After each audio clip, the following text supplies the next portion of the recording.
اللہ تعالیٰ کے لیے کچھ اذکار مقرر ہیں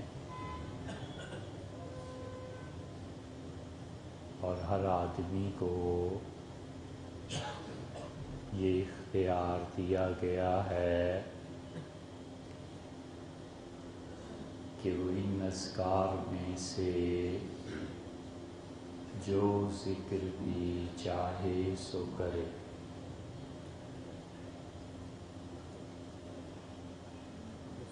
اللہ کے ذکر میں حمد ہے، اللہ کے ذکر میں شکر ہے، اللہ کے ذکر میں استغفار ہے، اللہ کے ذکر میں تسبیح ہے، اللہ تعالیٰ کے ذکر میں تلاوت ہے، اور حتیٰ کہ اللہ کے ذکر کی ایک شاخ دعا ہے، اور دعا میں بھی پھر درود شریف ہے۔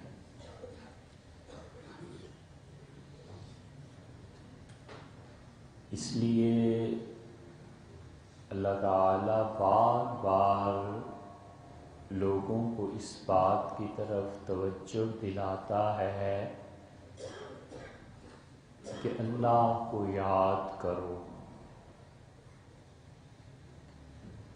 ہر گھڑی، ہر لمحہ، ہر آن اپنے رب کو یاد کرو۔ کوئی وقت متعین نہیں کرتا، کوئی جگہ متعین نہیں کرتا، کوئی حالت متعین نہیں کرتا، پاک ہو یا ناپاک ہو، اور کسی جگہ پہ بھی ہو۔ امام مالک رحمۃ اللہ علیہ نے تو اس دائرے کو اتنا بڑھایا ہے کہ وہ کہتے ہیں کہ بیت الخلاء میں بھی اللہ کو یاد کرے تو ٹھیک۔ اس لیے اللہ کی یاد میں بہت بڑی چیز اس کی تعریف ہے، اور اس کے لیے بھی کوئی وقت مقرر نہیں کیا۔ صحیح بخاری میں ایک جگہ آیا ہے نہ اس سے تزکیہ ہوتا ہے۔ اللہ تعالیٰ نے حضرت آدم علیہ السلام کے متعلق یہ الفاظ قرآن کریم میں کہے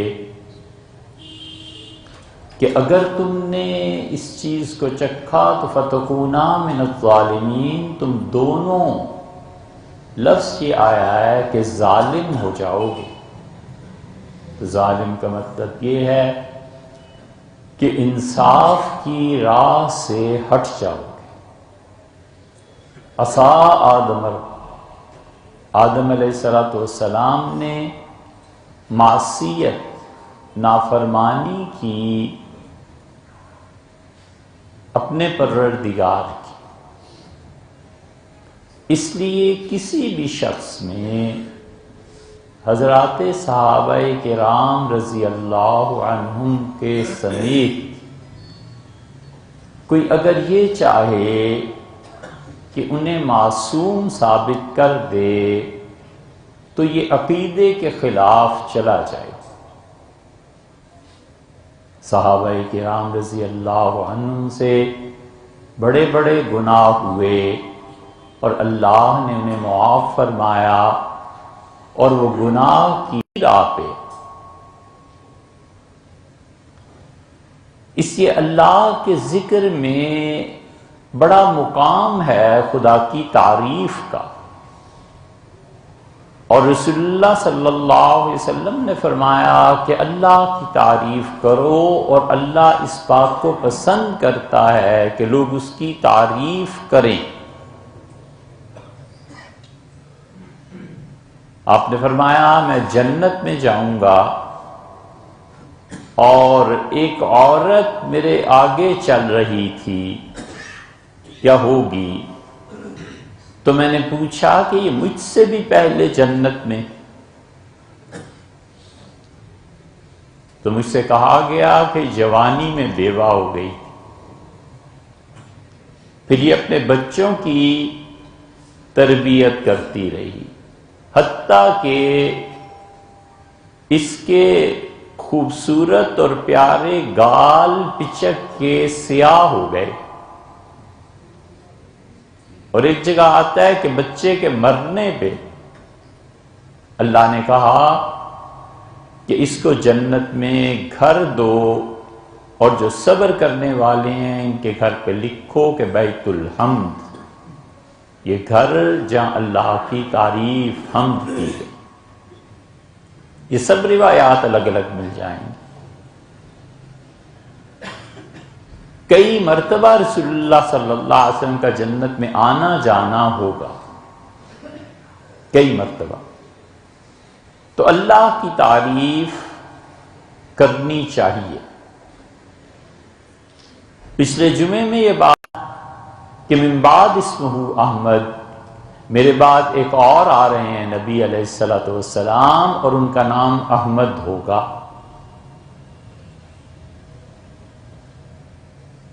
اور محمد وہ جس کی خود تعریف کی جائے۔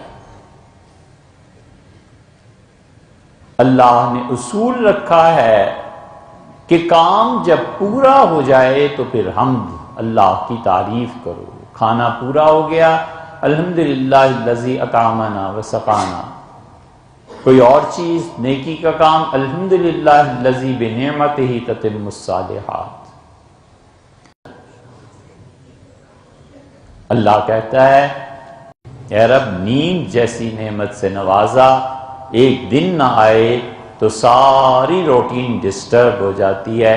یہ نیند بھی کیا پیاری چیز ہے جو آپ نے تخلیق فرمائی۔ اے اللہ تمام حمد اور ثنا تیرے لیے ہے کہ تو نے کسی دور میں بھی اپنی مخلوق کو ہدایت کے بغیر نہیں رکھا، اور اس ہدایت کے لیے عقل کی بجائے انبیاء علیہ السلام کو بھیجا۔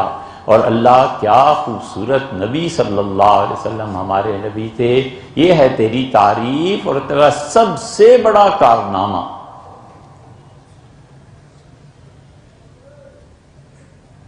اور پھر تو نے احسانات فرمائے، اللہ تیری تعریف ہے۔ اور خلق تو نے پیدا کیا، اور اے پروردگار جگہ کو تو نے پیدا کیا۔ اگر یہ جگہ نہ ہوتی، سپیس نہ ہوتی، تو اشیاء کا وجود کیسے قائم رہتا، قیام پذیر کیسے ہوتا۔ یہ تیرے اتنے شاہکار ہیں کہ اے رب بے اختیار دل سے نکلتا ہے کہ تو ہی تعریف کے قابل ہے، تو ہی ستائش کے قابل ہے، تیری حمد و ثنا ہے، اور اے پروردگار بس تو ہی تو ہے۔ سوچے اللہ نے اولاد دی، اللہ یہ میری آزمائش ہے، میں اسے کیسے پورا کر رہا ہوں، اس کی تو ہی توفیق دے رہا ہے، اچھائیوں اور خوبیوں کی۔ اور اللہ نہیں دی، اس میں بھی خیر ہے۔ وہ ہوتی اور خراب ہوتی تو کیا ہو جاتا، پھر میں کیا کر لیتا۔ یہ تیری تعریف ہے کہ اے پروردگار تیرا ایک نظام ہے، تو چلا رہا ہے، میری عقل قاصر ہے کہ اس نظام کا احاطہ کرے، بس تیری حکمتیں تو ہی جانتا ہے، اور ان حکمتوں کی کبھی جو اپنے بندوں کو اطلاع دیتا ہے تو اس پہ یقیناً قابل تعریف ہے، یہ تیرا ہی کارنامہ۔ صنعت، تاج محل اور کیا کیا عمارات اور 200 منزلوں کے فلیٹس، اے رب۔ اور اللہ کہتا ہے میں خوش ہوتا ہوں کن سے، پھر ان کا ذکر کرتا ہے، مہاجرین کا، انصار کا، جنہوں نے اپنی زندگیاں خدا کے دین کے لیے وقف کر دیں۔